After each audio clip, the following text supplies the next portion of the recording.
ఏడ్చేవారు ధన్యులను ఒక tag line ఇచ్చాడు యేసుక్రీస్తు వారు. దాని లోతేంటో మనకు తెలియాలంటే ఈ దివ్య గ్రంథాన్ని మనం పరిశీలిస్తున్నప్పుడు ఎలా ఏడవాలో నాకు నేర్పిస్తుంది. మీ ముందు నేను ఏడవలసిన అవసరం లేదు, నా ముందు మీరు ఏడవలసిన అవసరం లేదు. మనం ఏడ్చే గడియలు ఉంటాయట, అది ఎవరి ఎదుట ఏడవాలట? దేవుని ఎదుట. దేని కొరకు ఏడవాలంటే యేసుక్రీస్తు వారు అంతా చెబుతున్నది ఆధ్యాత్మిక తీవ్రత కొరకే.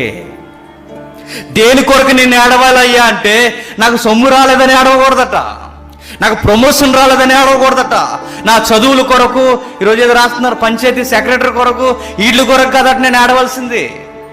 నేను ఏడ్చేది వీటి కొరకు కాదట. మరి నేను దేని కొరకు దుఃఖపడాలంటే, మనం కాంపిటేటివ్ ఎగ్జామ్ రాశాను, 1 మార్కులో పోయిందని నేను ఉపవాసం ఉండకూడదట.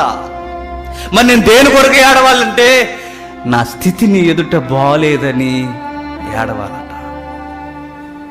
నా లైఫ్ స్టాండింగ్ నీ ఎదుట బాగలేదు ప్రభువా, ఏ విధముగా చూసినా నీ ఎదుట నేను దుర్మార్గుడను, పాపాత్ముడను, నీ ఎదుట కనీసం నిలబడి తలెత్తడానికి కూడా అర్హత లేని వాడిని, ప్లీజ్ అని పాదాలు పట్టుకుని ఆడవాలట. నన్ను దాటిపోవద్దయ్యా. ధన్యత అంటే ఏంటి? ధన్యత అంటే ఏంటి? ధన్యత అన్న పదానికి అర్థం ఏంటంటే సేఫ్టీ జోన్లోకి రావడం. ఏడవడం వల్ల ఏమైందయ్యా ఈ స్త్రీ కంటే? ధన్యత వచ్చింది. ధన్యత అంటే రక్షణ భాగ్యము వచ్చింది.